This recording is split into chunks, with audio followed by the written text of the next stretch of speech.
Tech est un vieux négoce en matériaux de construction sur la capitale. Mais depuis 2004, on est vraiment très spécialisé dans les matériaux durables, dans les alternatives du développement de la ville de Bruxelles au niveau de la construction. Et nous proposons toute une gamme de matériaux alternatifs pertinents et qui permettent de changer notre mode opératoire dans la rénovation de la ville. Et ici, nous sommes sur un stand où nous présentons principalement des isolants à base de fibres de bois ou de cellulose, qui sont des matériaux plus denses, plus lourds que les matériaux traditionnellement mis en œuvre et qui, de ce fait-là, ont toute une série d'avantages que l'on ne retrouve pas, par exemple, avec une laine de verre. Une laine de verre, pour vous donner une idée, c'est quelque chose qui pèse 15 kg du mètre cube. C'est vraiment dérisoire, c'est beaucoup de vent, et donc c'est pas très cher non plus. Mais ça vous protège efficacement 6 mois par an. Pendant toute la période estivale, ce sont des matériaux qui ne vous protègent pas de la canicule. Et donc si par ailleurs vous devez investir dans une climatisation onéreuse, coûteuse, énergivore, il n'y a pas de grand intérêt. Autant isoler sa maison correctement dès le départ et de prendre une solution qui vous protège agréablement pendant toute la période hivernale, mais qui va encaisser les chocs thermiques dus à l'été et maintenir une température régulière pendant toute la période estivale. Nous avons ici un échantillonnage des différents matériaux, ou en tout cas d'un certain nombre de matériaux que l'on propose, parce qu'en fonction des applications, en effet, il y a à chaque fois un produit spécifique qui est développé, mais principalement, vous voyez ici à la gauche de la laine de bois qui est en haute densité, c'est-à-dire que ça c'est un matériau suffisamment rigide que pour être appliqué en extérieur par exemple et être enduit, ou pour mettre un bardage en finition.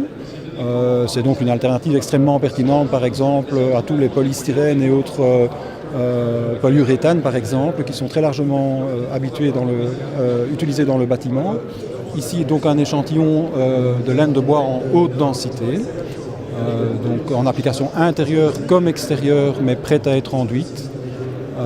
Ça existe évidemment dans des densités plus légères, dans le même type d'application, mais ceci doit être appliqué alors à ce moment-là dans une structure, que ce soit une structure bois ou une structure métallique.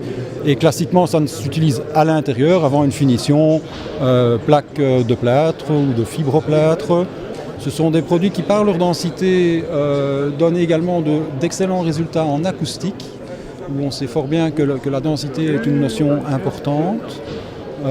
Par ailleurs, il existe des matériaux spécifiquement développés pour leurs propriétés acoustiques, en plus d'être d'excellents isolants thermiques. C'est par exemple la laine de cellulose. Ça, c'est donc du papier qui en fait est recyclé. Ce sont des quotidiens, dont des quotidiens belges d'ailleurs, qui sont recyclés dans l'usine en Allemagne avant de nous revenir sous forme de matelas.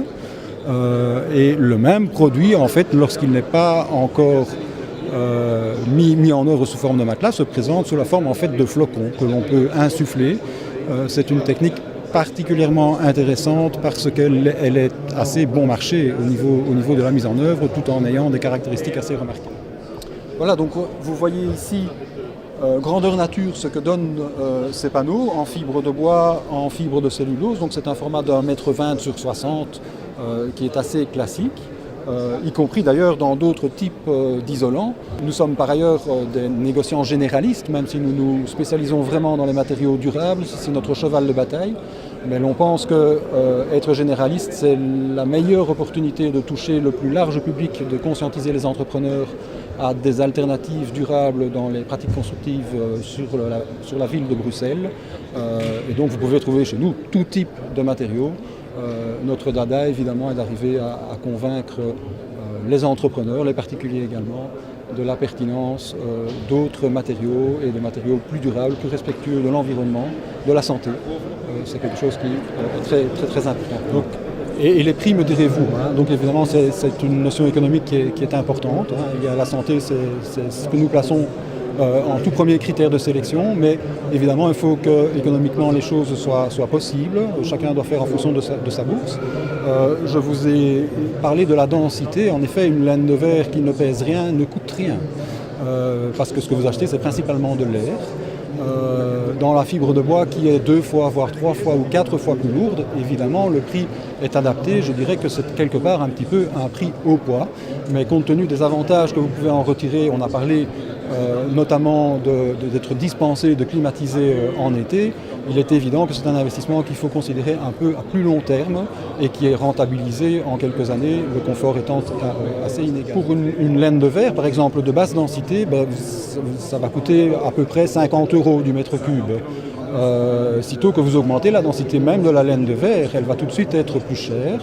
Quand on passe à de la laine de roche qui pèse 35 kg du mètre cube, on a doublé le prix. Et à ce moment-là, on est typiquement dans la même gamme de prix que les produits à base de fibres de bois, par exemple, qui ont la même densité. Donc c'est bien ce critère-là qu'il faut prendre en considération. À densité égale, les matériaux écologiques ne sont pas plus chers. Une laine de bois, ça coûte à peu près 100 € du mètre cube. En haute densité, un petit peu plus. La laine de cellulose qui a des propriétés acoustiques complètement incomparables mais qui est encore plus dense et c'est pour ça qu'elle est efficace, coûte environ 190 € du mètre cube.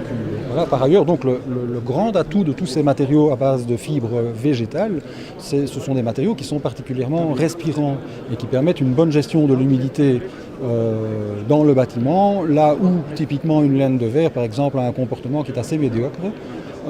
Ou un polystyrène, lui est complètement étanche, un polyuréthane également, il dégage le styrène à longueur de vie, il se dégrade petit à petit, alors qu'ici on est en présence de matériaux qui gardent une qualité de l'air particulièrement saine, une bonne gestion de l'humidité et un rapport qualité-prix qui tout compte fait est tout à fait intéressant.